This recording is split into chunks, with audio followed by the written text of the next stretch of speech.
I got to mile 70. I was done. My feet were broken.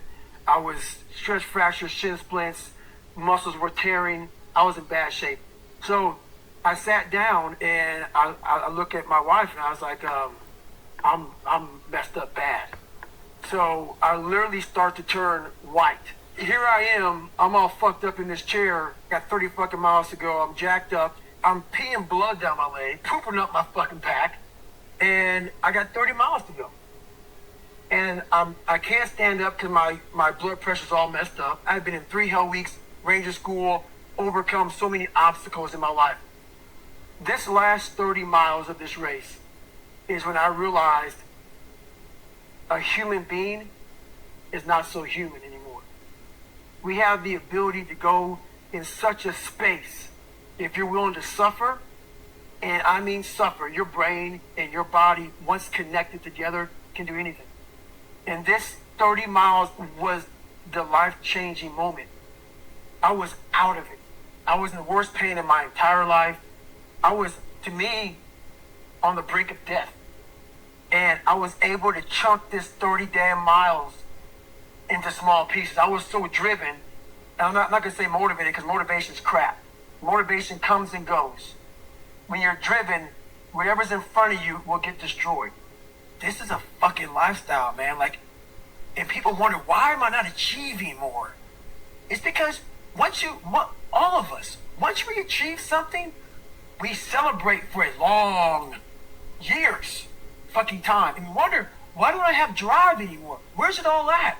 If you don't develop a routine of suffering, and suffering is not like go out and kill yourself every day, it's being uncomfortable. Yeah.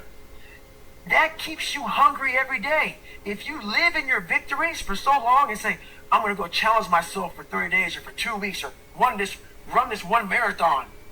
And it ends, I did 1 marathon. Okay? That's why it leaves you. It leaves you because you haven't set up the next obstacle. Obstacles is how you grow. You must continue to have friction. Friction is where growth is at. There's no friction, there's no growth. I was in the gym working out, and this NBA player walks in, this trainer.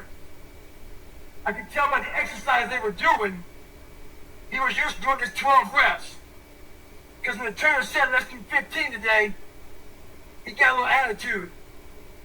It became very clear to me on why he was a bitch warmer. Having that bare minimum fucking attitude will keep your ass on that bench.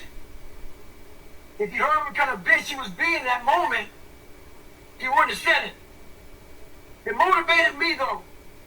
It was locked in my brain, it's still there now, on how he sounded. It kept me in the gym another 2 hours. The thing about it is this, it's not just the 3 reps that he failed to fucking recognize. It's what happens in those 3 fucking reps that make you better. Never do the bare minimum. Think hard. I've really become an expert at running 100-mile races. So for me, this was the new level, the 200+ mile race. And I go, is this the new level? Is this the new push? And what was so amazing about that, as you probably read the book, I had a hard time the first time doing it. I came back and did better, but what's amazing about the human mind is that it becomes your new norm. Like, to think that I can run 200 miles, 240 miles, and that becomes like running 50. I never thought that was possible.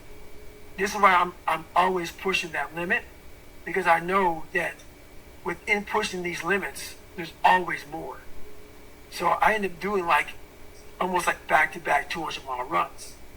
When the 200-mile race, 240-mile race was hard at once, it became something that was very easy after I figured it out. So I sat in this chair and I was so driven to succeed in this race. And at this time, everyone goes, were you thinking about the guys that died? And I'm not going to lie to you, I wasn't. This became a personal thing. It just became something that I took so violently personal. And I broke this thing down into small pieces. I said, okay, I got to get nutrition. I got to be able to stand up before I can get off this curb and get off this chair and be able to go 30 miles. So I went through all these small steps, and I was able to stand up. And then from standing up, I was literally walking around with my wife at the time, and she goes, "You're not gonna make the time." She goes, "You're walking like 30-some minute miles." I got to mile 81, and the second she said that I'm not gonna make the time, I ran the last 19 miles, nonstop. Worst pain. This is the worst pain I've been in my entire life. Nothing in any training is even comparable to this last 30 miles. But my ex-wife looked at me and she's like, "Man, we agreed I'm not gonna make the time." I was going way too slow. And at that time, at mile 81, something clicked that I'll never probably be able to do again. When my mind, body, spirit, soul, everything just connected. And my mind knew I wasn't fucking around anymore. It knew I wasn't gonna quit. It knew that guy was dead and buried and gone. And I was gonna die out here on this fucking 1 mile. For whatever reason why, I was gonna get through this motherfucker. I didn't give a damn. There was no fucking crowds. There was no trophy at the end. I wasn't even in a race in my mind. It was nothing. It wasn't about nothing. There was no nothing. It was a bunch of people who didn't know who the fuck I was. And it was me against me. And I used all these different dark places to start bringing out light and just fucking going deeper and deeper. Ended up running the next 20 miles. I ran 101 miles. And I ran the next 20 miles at about a 10:30 pace. Like my shins hurt so bad from having stretch fractures that the only way I could continue on was I taped it so I wasn't doing the flexor motion that activates your shins. So I taped my ankles and my shins up, and I got that from because in my third hell week they weren't gonna let me go back through train anymore. Right.